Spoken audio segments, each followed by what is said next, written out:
جنگ کے اندر بڑی ملمت الکبریٰ میں جو سب سے پہلا ملک جو ہے وہ تباہ ہوگا، جس کے بارے میں رسول اکرم صلی اللہ علیہ وسلم نے پیشگوئی کی ہے. یہ جناب یہ 56 نمبر حدیث ہے. یہ حضرت ابن ادریس ان ابی ان جدہ ان ابو ہریرہ، حضرت ابو ہریرہ سے کہ رسول اللہ نے فرمایا کہ سب سے پہلے لوگوں میں سے فارس والے ہلاک ہوں گے، پھر ان کے پیچھے عرب والے. یہ آیت اللہ خامنہئی نے آج بڑے صاف طریقے سے یہ ساری میں نے نکال لی ہیں.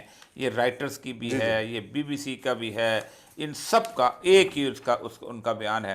اور اس نے یہ کہا ہے we don't think it will lead to any outcome. یہ جو ٹاکس چل رہی ہیں وٹ ول ہیپن، ہمیں نہیں پتہ کیا ہو جائے. یہاں اس نے ایک اور I don't think nuclear talks with the U S will bring result.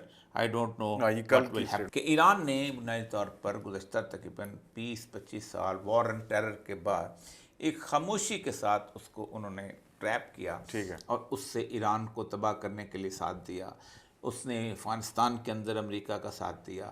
پھر اس نے شام کے اندر جو لڑائی تھی اس لڑائی کے اندر اکثریت مسلمانوں کا ساتھ نہیں دیا، بلکہ علویوں کی حکومت تھی جو 10% تھی، بشار الاسد کا ساتھ دیا اور وہاں پر ظلم اور بربریت اس میں حلب سارا کچھ. جب سب لوگ کمزور ہو گئے، جب یہ میدان صاف ہو گیا، جب صدام بھی ختم ہو گیا، جب وہ لبنان کی بھی حکومت ڈاواں ڈول ہو گئی، تو پھر اب انہوں نے یہ کرنا ایران کو دھمکی دینا شروع کر